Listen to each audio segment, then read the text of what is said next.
Hi out there, lumberjacks. It's Dr. Dave from the Department of Government Criminal Justice Program. I want to welcome you to SFA if you're new. Welcome back to SFA if you're not new. And I hope you're ready for the 22-23 academic year, which starts tomorrow. I thought, just for shits and grins, that I would kind of record my thoughts for the semester as I went along and post them to this channel. I don't know why. My guess is hardly anyone will watch them, but there it is. Very least it'll be for me. So have a good. I hope you have a good semester. I hope I get a chance to meet many of you, especially if you're one of my students. Generic advice I give to students at the beginning of the semester: read the syllabus. There are a lot of old crotchety faculty like me that still expect you to read that stupid thing. To be honest with you, you ain't gonna read the whole thing. There's a lot of boilerplate junk that they make us put in our syllabi.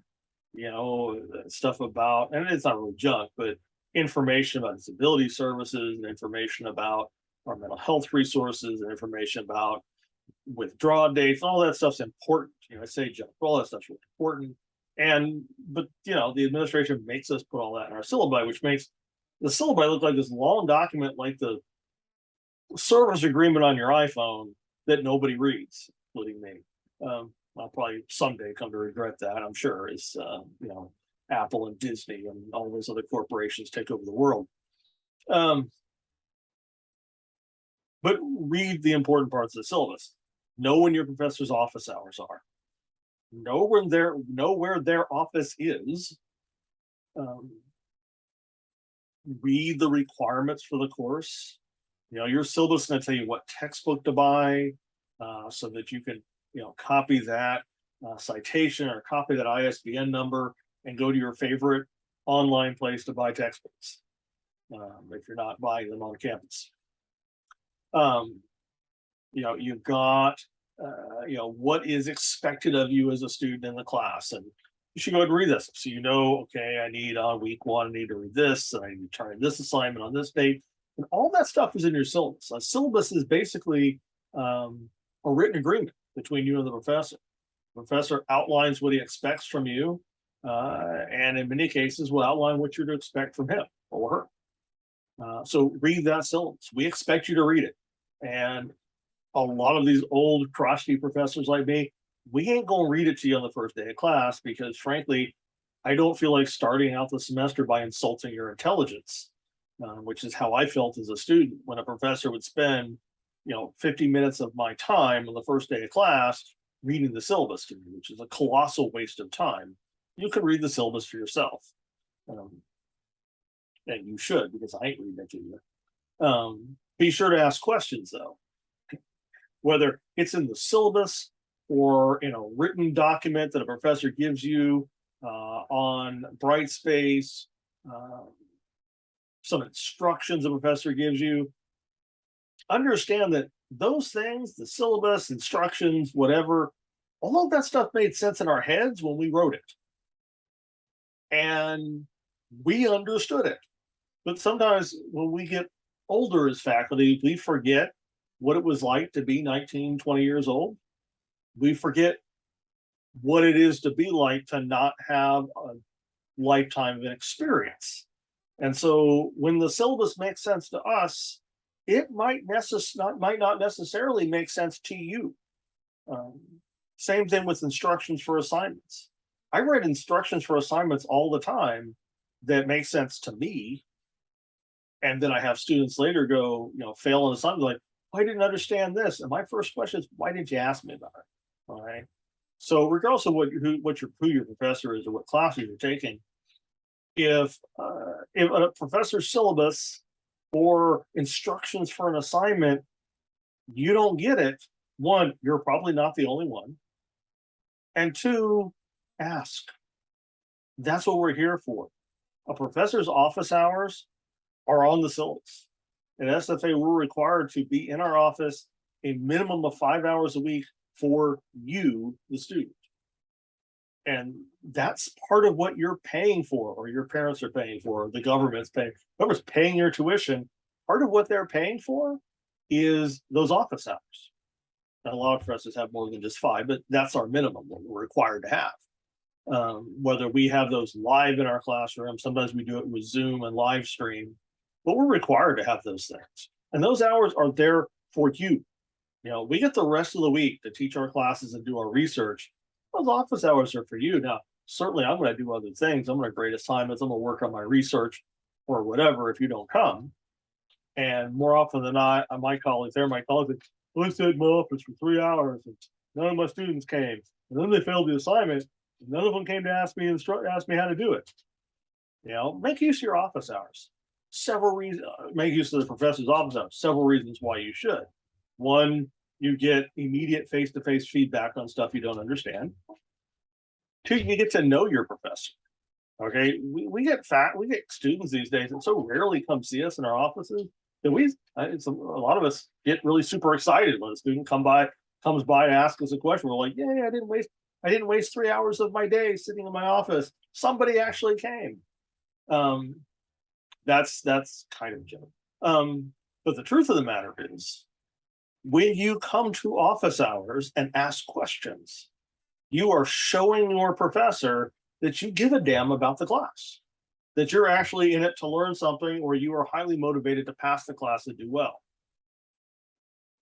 You get to the end of the semester and you start telling me about all these things you didn't understand throughout the semester, and say, I don't recognize you because you didn't show up for my office hours at all. You never came and asked me questions. I go through my emails. I don't have any emails from you asking for help. If you don't understand and you don't ask for help, then your lack of understanding is your fault, not mine. Now, if you're coming to the office hours and you're asking me questions by email and you're chatting with me on Brightspace or whatever, and you still don't understand, maybe that's on me a little. Because it's my job to help you understand stuff. And hopefully by the time we're done talking about whatever it is, I've re-explained something in a way that you understand. Speaking of which, before you come see me, do me the courtesy of trying to figure it out on your own, especially if you're going to ask me questions by email. Don't send me an email that says, "Dear Dr. Day, I don't understand this assignment." Because the response you're going to get is, "Dear student, what about the assignment don't you understand?" So have specific questions ready to ask when you come see us. But come see us by all means. Another reason you want to spend some time in your professor's office is because at some point you may want a job recommendation, a letter of recommendation. You may have, you go to in government work, you may have federal investigators or state investigators calling your professors, whether you put us on your list of references or not. Particularly if you're going for a federal job, those federal guys that do the federal background investigations, they're not just going to talk to the people who are on your reference list. They're going to go talk to other people, and so you want me to know who you are when the investigator calls. I had a federal investigator call me over the summer asking me about a student from a few years ago. And he told me the student's name. I'm like, yeah, sorry, I can look at my grade book and maybe I can give you an idea, but I have no idea who this person is you just asked me about, because the student didn't make any effort to solidify themselves in my mind. I've got other students that I know really well, that because they've spent time with me or they've asked questions, they've become part of the student organization that I'm the advisor for, and I've gotten to know them. And so when those students come up and say, "Hey, can you write me a letter of recommendation?" I can write a pretty decent letter because I know that student. I know things about them. The same thing, when the investigator calls me, "Oh yeah, I know that student," and we can talk, and I can talk to the federal investigator about them and say, "Okay, yeah, you need to hire them. You should hire this person. Here's why." Of course, the opposite of that is true if you're just a complete jerk. I can also say, and usually we remember the jerks. Sorry. We remember the really good students and the really bad students. If you're one of the really bad students, I will also remember you when the federal investigator calls, and I'm just kind of, don't hire this guy. To be honest with you. Wow, this is a long ramble. I'd be amazed if you haven't shut the video off by now. Like most of my students watching online content for classes. One other piece of advice: syllabi, read the syllabi, buy the textbook.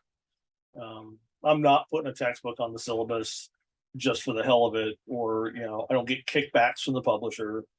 I don't get royalties, and I haven't written any of these textbooks, so I don't get royalties. Doesn't profit me at all for you to buy a textbook, and it only profits you. But for me, I expect you to not just have bought the textbook, but have read it when you come to class. Don't be surprised, if I start adding, especially if you're in one of my criminal law or criminal procedure classes, and I start asking you easy questions about the material, and you can't answer because you haven't read the book, don't be surprised when I don't throw you out of class. Like, you're not prepared, go away. You're wasting my time. What else? That's general advice. Let's see, other stuff about being an SFA student. Get to know your peers, particularly in your program. Join a student organization. Years down the road, they may be your contacts in the professional field. Now, I haven't kept track of any of these people that I went to undergrad school with, but for my fellow doctoral students and some of my fellow grad students, I still keep in touch with some of them. I see them at conferences. If I need help with something, oh yeah, I remember so and so was really good at such and such. I'll just call them up and ask them. So make friends. They may be your contacts in the field someday. What else I got to tell you? Relax. It's day zero. Unless you're like me, I get so excited about the first day of the semester that I don't sleep the night before. So if you come see me tomorrow morning, day one, I'll probably be half asleep because I've stayed up all night tossing and turning and daydreaming, night dreaming, imagining all the horrible things that are going to happen on day one. It's been a habit of mine since my first day of high school, when I was convinced that the seniors were going to grab me and throw me in the trash can, because I heard that that's what seniors did to freshmen, is they threw freshmen in the dumpsters. And I was convinced that that was going to happen to me, because I was a nerdy little kid who played D&D that didn't have a lot of friends that weren't nerdy little kids that played D&D. And yeah, I slept nothing that night, and I've kept up that tradition ever since. Not the whole thinking people were going to throw me in dumpsters. I'm still a nerdy kid that, well, I don't really play D&D much. I play tabletop RPGs, light D&D, like what Star Trek. I play Warhammer. I play D&D because I got some friends that, I guess I do play D&D because I got friends that are really good friends of mine. That's all they play. And I'm like, all right, I'll play D&D because you won't play anything else. So yeah, I'm still the nerdy kid. I'm not little anymore, but I'm still a nerdy kid. Relax. You're a freshman. You got 4 years to go. Don't worry about stuff. Don't worry. Don't cause yourself unnecessary anxiety worrying about, am I going to graduate on time? The hell with that. It took me 15 years to get a bachelor's degree. I'm not exaggerating.